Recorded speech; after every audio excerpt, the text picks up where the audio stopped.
The opening and closing prices define the body of the candle. The wicks, also called shadows, display the highest and lowest levels reached within the time frame used.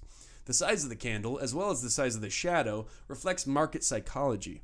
A long candlestick or a short one does not convey the same message. The intensity of the movement is then described by the size of the body. A longer body suggests that buying and selling pressure is intense, as a long body means that the closing price is far from the opening price. If it's a long green or white candlestick, then it shows a strong buying pressure. A long red bearish candle often appears in times of high uncertainty where market participants panic, or when a large financial institution or fund is dumping a large amount of a given asset, pushing its prices down.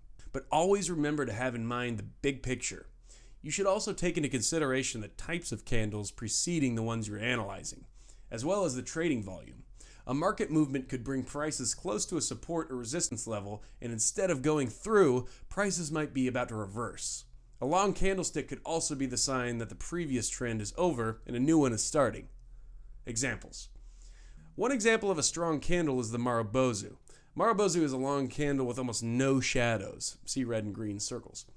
A long green or white Marubozu is a clear bullish signal, as the opening of the trading session is the lowest and ends at the highest level.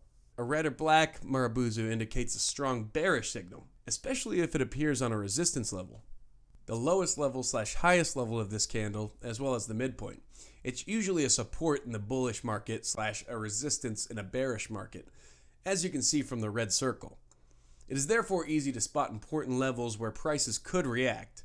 But this is also a tool that can help you in your money management to place effective protective stop losses. Conversely, the more indecisive market participants are, the shorter the candlestick will be. This brings us to an important indecision pattern called the doji. It's a candlestick where opening and closing prices are the same, or very close, that it forms a simple horizontal line. This is the most extreme form of indecision pattern in strong, bullish, or bearish markets. Doji happening in a rangy market won't really have any specific signification. You can find different forms of doji: standard doji, long-legged doji, dragonfly doji, gravestone doji. Other important indecision patterns are spinning tops. They are formed with long upper and lower shadows in small bodies, and harami. It's formed with two candles, a long one followed by a smaller one that should fit inside the previous one.